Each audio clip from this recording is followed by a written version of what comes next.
So the real question is, does the new iPhone replace the need for higher end cameras? That's a question that I'm honestly going to answer right out of the gate, and no, it doesn't. But let's check this out because I just picked up the new iPhone 17 Pro. And of course, as you can see, I did get this extremely orange phone. But all things considered, I did upgrade from the 16 Pro.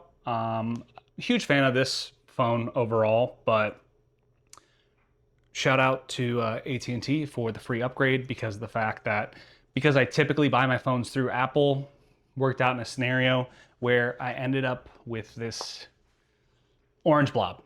But let's kind of get into it because of the fact that as most of my reviews are not overly technical, this is really just kind of my opinion of where I see the new iPhone having a lot of awesome benefits because of the fact that it did step up the camera game from the last iPhone. Is it as good as a traditional camera? No, not at all. I do think Apple is doing a lot of really great stuff with what they are really starting to implement into their cameras, and I think the capabilities are just getting better and better. But when it comes down to it, this is a great option for those who maybe don't want to buy a super high-end camera and they want everything all in one shiny package, whether they want that in orange, silver, or blue, which the blue I was too impatient to wait for because it was just kind of back ordered.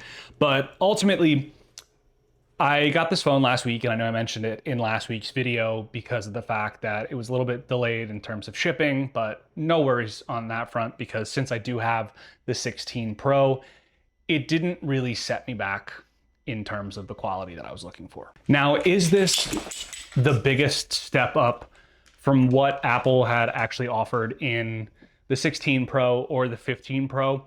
Not aggressively, but all things considered, I do think that the new camera on this, because I know that from a technical perspective aspect, they did upgrade the ultra wide camera to the 48 megapixel camera, which is in the other lenses.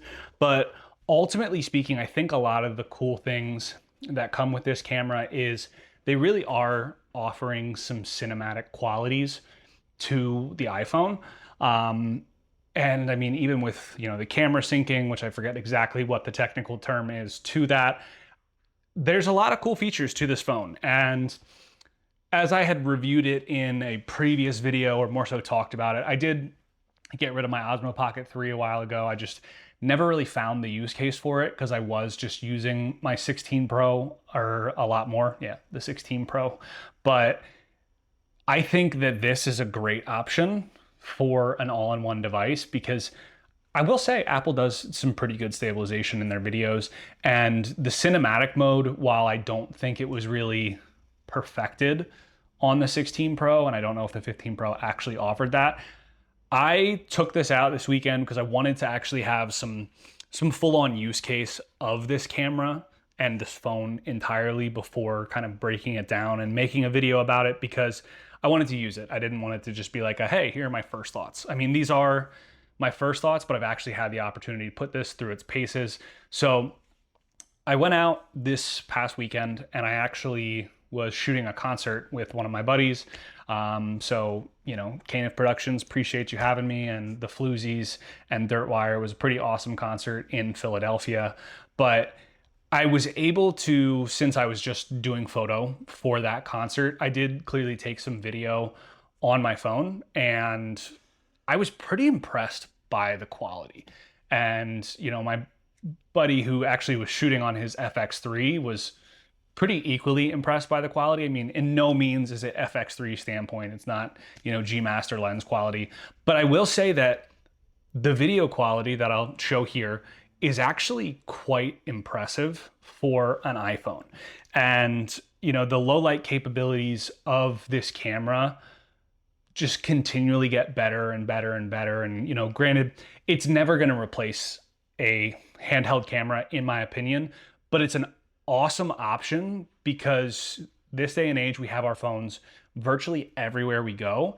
And so to have these capabilities in our pocket at any time, that's awesome. And having that in addition to, being someone who carries around a camera at all times outside of just my phone, the options are very versatile. And I mean, to kind of break it down, where I am very impressed with this phone so far is clearly the video. I think is very, very good. The low light, also very good. I was literally shooting a concert, which granted there were flashing lights and lasers and all that fun stuff. But at the end of the day, I was in a pitch black room where the only lights were coming from the stage, and I was impressed with the video quality.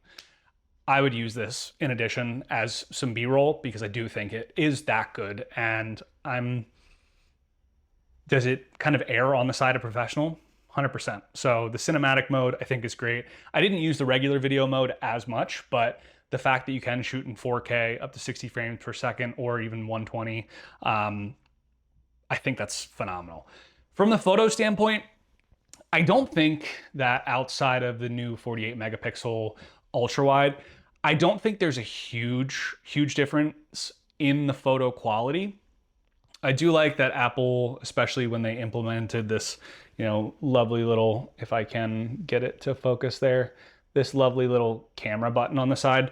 I think it's convenient. I mean, you can go like that and it's, just kind of videotaping that way.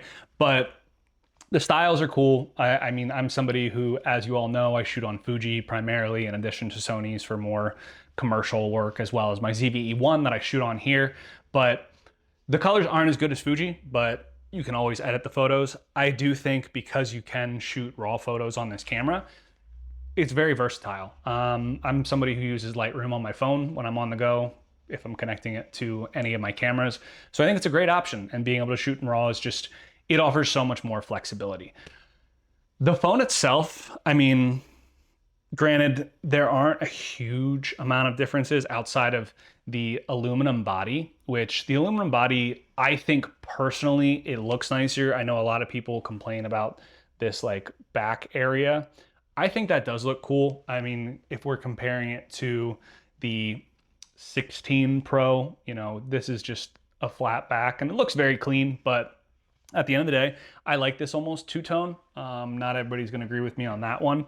The only thing is, with going from the titanium to the aluminum body, I've seen a lot of reviews where this is definitely more dentable or more scratchable, but at the same time, I'm somebody who keeps a case on my phone at pretty much all times and a screen protector, which is why I have this, and there's my lovely wife, this matte look on my screen. So it doesn't come like that standard. I'm just somebody who loves matte screen protectors.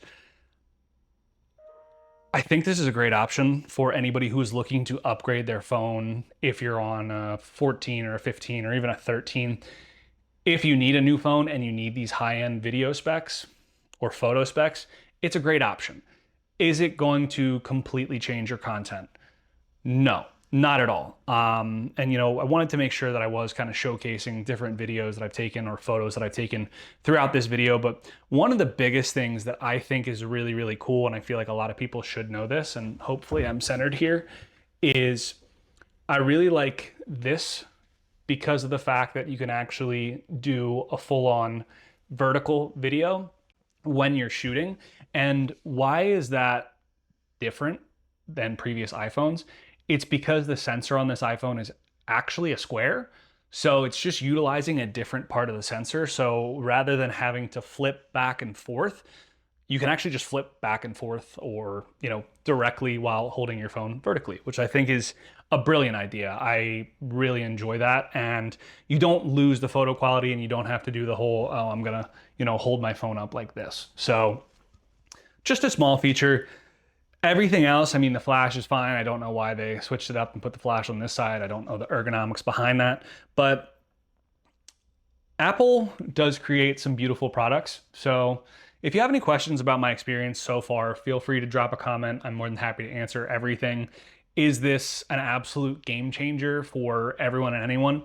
No, it's another iPhone. They're gonna update it again next year. I just was in the spot where I got one as an upgrade for free, so it was not sponsored by anybody. And that's pretty much my initial thoughts. So drop a comment if you have any questions. Once again, always thanks for tuning in. Look forward to seeing you next week, and we'll see what kind of comes in throughout the week that I can talk to you all about soon. So catch us. Peace.